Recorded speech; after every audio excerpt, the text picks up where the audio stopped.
Hello, 26th day of our reflective tarot read, 3 weeks, 5 days of the Omer, and today we're looking at the 8th and the 7th Sephirot, which is Hod of Netzach.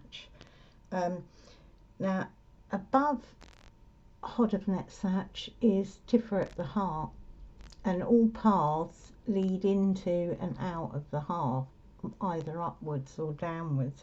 So above the heart, I've brought out the strength card, and that sits between the Geburah and Hesed, above the heart, and that holds the polarities of the pillar of severity and the pillar of mercy. And then the tower sits on the path between Hod and Netzach, and this is our solar plexus, the seat of the I am presence in us. So for me, when I was thinking, whenever a tower moment appears in life, it's to uncover your strength of either your shadow heart or your light heart, to expose imbalance or to demonstrate your beauty, truth, harmony, and develop your mastery of surrender, which is Hod in Netzach. And I'm not saying there's a light heart and a dark heart, but I am saying, because I think all these things are intertwined, they're all one, you know, there's a sense that they're a unity, although we see them in a duality, they're a unity. And it also will show you your courageous flow of love, you know, the Geburah and Hesed, whether it's there or whether it's blocked.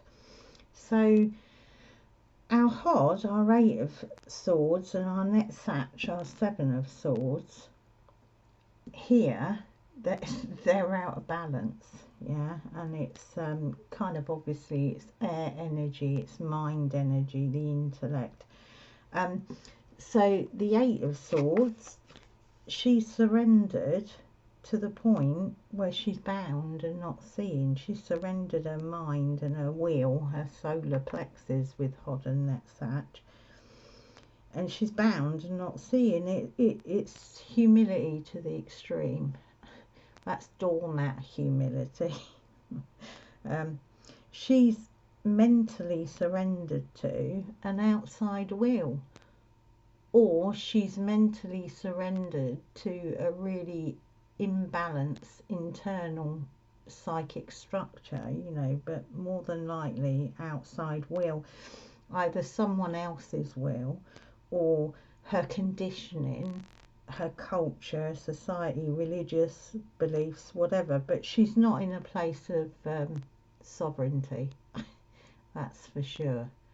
She doesn't see her beauty and splendor, this Hod, which is beauty and splendor. Yeah, she's kind of not seeing much at all. And her beauty and splendor is her inner power. She's disempowered. I mean, that is just such a stark picture of disempowerment. If she doesn't have the compassion of her heart, that Sephirot, towards herself, she'll not be able to see the beauty of others, because you've first got to give yourself, I think we were talking yesterday about giving yourself love, surrendering to the love and giving yourself love and gratitude. But if she can't have compassion of the heart on herself, she won't see that in, you know, the beauty in others. It will be that her outward Netzach will get increasingly angry, you know. Her tower moment, you know, she'll get angry because she's disempowered, and that is repressed self, it's repressed energy. So she may become manipulative, you know, like this, mentally manipulative, either manipulate herself into this not seeing, or she'll become manipulative of other people to get her needs met. Her tower moment, though, we could see her tower moment may have made her disempowered, put her in that situation, you know. It may have left her feeling really disempowered, but she needs to look at the shadow aspect of herself, because those tower moments come to show us something. They're not just acts of cruelty in that sense. I don't think they are. So it's almost like this tower moment has come so that she can see shadow aspects, not just of herself, but of the other and the bigger picture, you know, her conditioning and her what's going on, this unwritten unwritten pattern in her psyche, and her strength in that. Because even when you're disempowered, you can find your strength in that tower moment, you know. So I hope that makes sense. Yeah, so she can find her strength, you know, her shadow, because she can integrate it. This strength card is about integrating the shadow, whether it's internal or external. And then she can master her Netzach. She can master balanced humility and surrender, you know, to her higher self. That surrender is not doormat surrender, doormat humility. It's surrendering to your higher self, you know, a higher power, a higher source. And she can do that from Sephirot, from her heart center, to continue to allow her mind, or continue to allow, sorry, I've got a bit of indigestion, or continue to allow her mind to be clouded by the trickster. And then she'll continue to be mastered by others and her conditioning, outside influence, and then she'll continue to have tower moments, because this love that flows down is powerful. It seeks to bring truth. Our souls, you know, our heart, soul, our essence, it continues to lead us into these difficulties until we're sick and tired of being sick and tired. I mean, I mentioned before, that's the path of the tree, the lightning bolt. It's a lightning path. And that is the Yod, finger of God. So it's our divine essence. In a sense, it's our higher self that leads us to the difficulties, to make us sick of being disempowered, to get us to see our strength, to integrate our shadow, and to, you know, to live out of our true self, our true essence. And then when we're sick and tired of being sick and tired, we take the blindfold off ourselves and set ourselves free.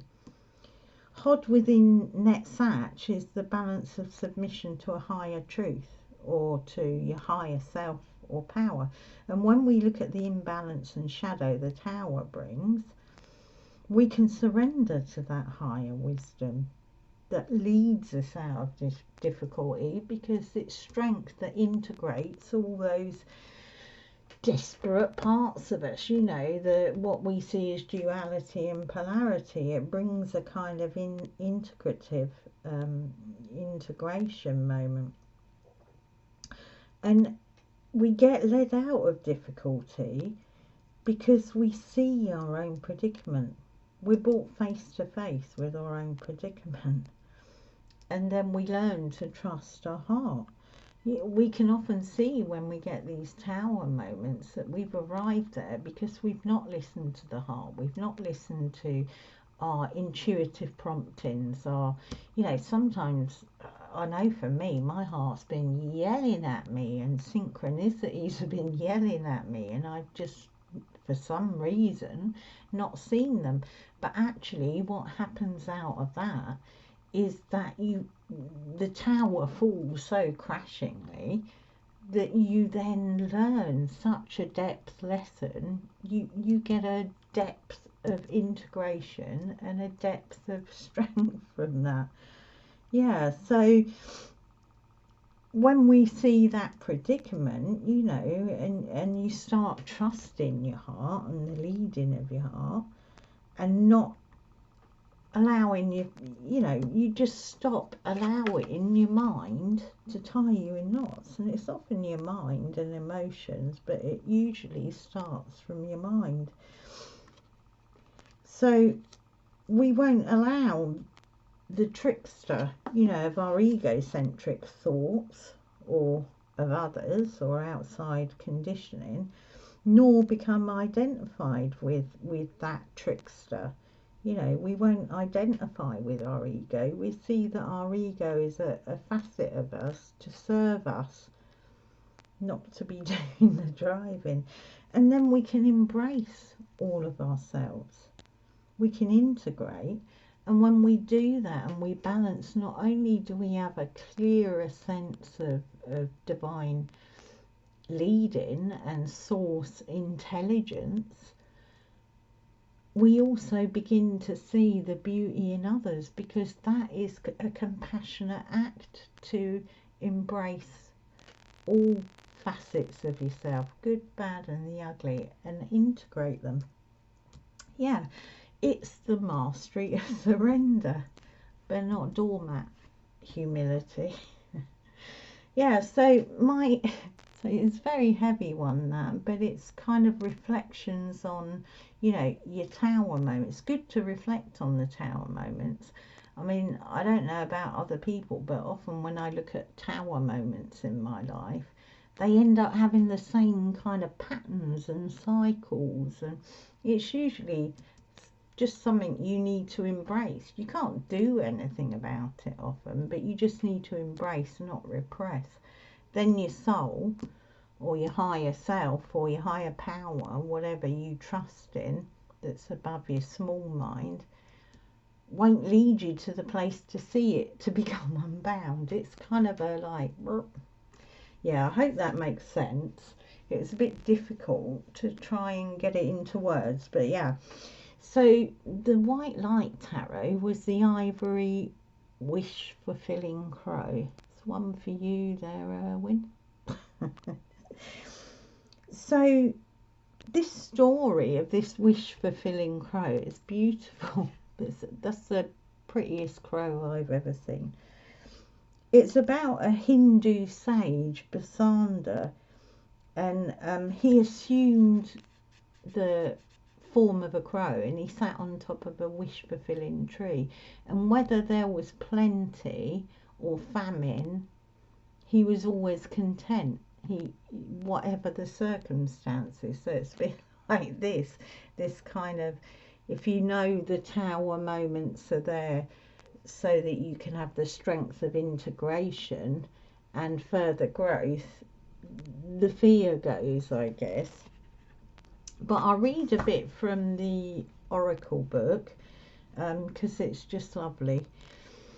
So you can have what you truly want. Such knowledge helps soften and release fear, grasping, control, that's Seven of Swords, and doubt. Have confidence that the universe hears your prayers and is even now leading you into that which you seek. You can take sanctuary within your spiritual connection whenever you need stabilization and protection against the fluctuations of the external world. No matter what is happening around you, there's a way through to the fulfillment of your potential, the integration, the freedom, the liberation from those kind of trickster archetypes. So this wish fulfilling tree is a spiritual symbol for the soul. And when we align with spirit, you're aligning with a powerful field of grace which has protective and strengthening qualities. It's a spiritual tonic with effect in all dimensions and all realms of existence. So it's not just our everyday world. It's kind of through the spiritual dimension, through the worlds, all the worlds of the tree and all the levels of our soul. The price for such sacred empowerment is surrender. 8 of one's ego. 7. This is a lifelong journey for most of us rather than a one-time event. We recondition our mind in the ways of spirit again and again. We disentangle our hearts from societal conditioning, that's what I was saying earlier, based in fear, dominance, greed and victimization. So she's no longer a doormat, you know. When she's a lion, she takes up her sovereign power of Netzach and Hod, her solar plexus, that kind of I am presence. Yeah, so we disentangle our hearts from societal conditioning based in fear, dominance, greed and victimization of getting one's personal desires met at any cost. We recognize there is a profound difference between taking and receiving, and we trust what is destined for us. So that's that. What I was saying, you know, if we're not standing in our sovereign I am, our sovereign power in that sense, we end up like that. We end up doormat. Then we get, you can't repress the energy. This is the thing. We think we're, you know, we often think that we're in this body and there's not a lot else going on, but we have got immense power and energy that's coming down to us, and you can't repress it. You'll combust, you know. So yeah, so I think that's a beautiful card. I'm going to pull us a daily healing message and see what that says. But yeah, so important we balance them, and you know, if we recognize there's nothing to fear either. I know it's easy to say it when things are going okay, and I'm telling myself this too, you know, when these tower moments come, when the difficulties come, if we're perceiving them as a way spirit or our higher self is trying to adjust us and free us from this binding or the trickery of our ego and mind and make us more soul-centered, we're gonna see divine purpose behind it. We're not just gonna see it as meaningless suffering, and we're gonna do our work of integrating all, you know, the things that are scattered. I mean, the tree of life is about the scattering of divine sparks, and the whole thing is about finding those scattered sparks and rising them up again, you know. So yeah, Hod of Netzach, we all want to be channels, well, not all of us, but a lot of us, if you're watching this, you probably do want to be channels of love and goodness, you know, and that is the way. It's through embracing the whole of yourself, embracing every circumstance in life and raising our spark, freeing the divine from the material. Make gentleness a habit. Yeah, be gentle. Be gentle to yourself, you know.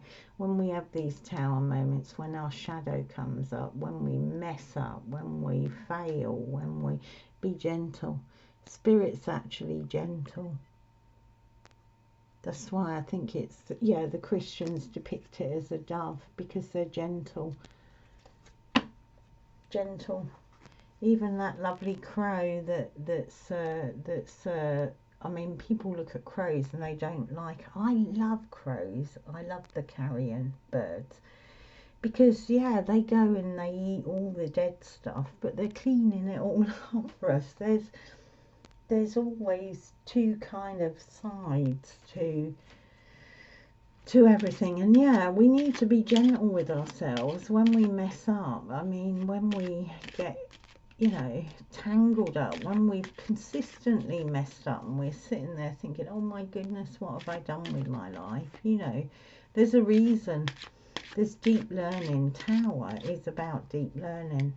I remember saying to someone, you're blessed because you've had so much rubbish, you know, you clearly, you got a soul contract that says you need to go deep, learn a lot, because there's a lot that you need to bring out in the world.